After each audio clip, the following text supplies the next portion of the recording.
Hello. Why phase zero matters. ERP doesn't fail in testing, it fails in preparation.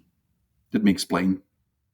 Before any design session, before any configuration, before anyone touches a keyboard, phase zero is the moment where you stop, take a breath, and look honestly at how ready your organization really is. This is where the foundation is built, and if the foundation isn't solid, the rest won't hold. In phase zero, I focus on 4 key areas. Alignment.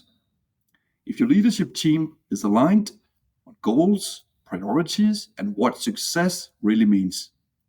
If not, the program will drift long before go live. Second one, data quality. No ERP can fix broken data. If your data is inconsistent or outdated, everything downstream becomes much harder.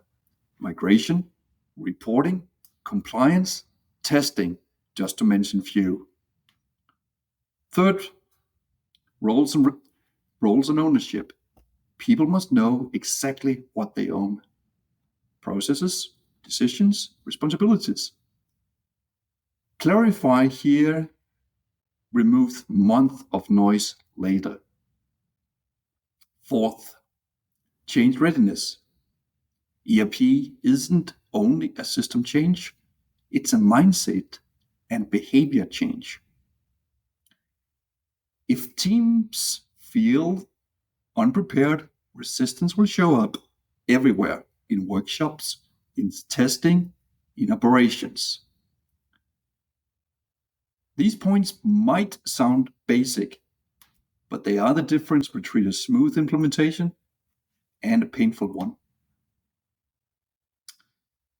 Red flags I look for.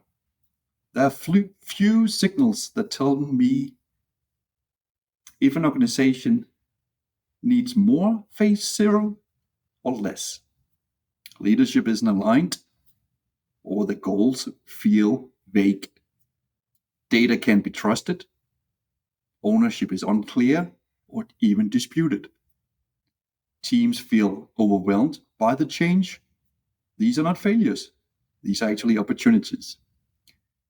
And phase zero is where you fix them before they become very expensive to fix down the road.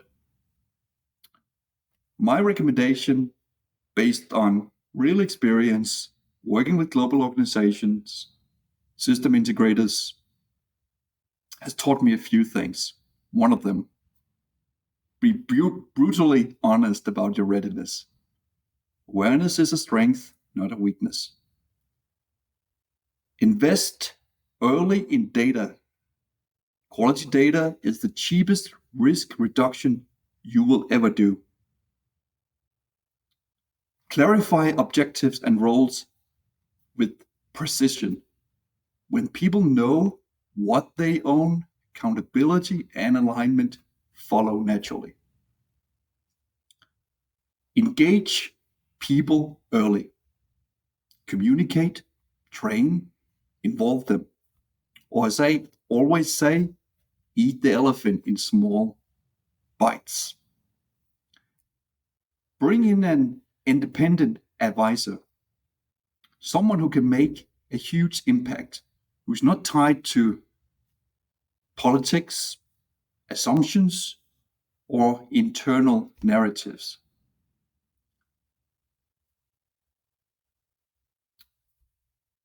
My closing thoughts on this video is phase zero isn't documentation or a checklist.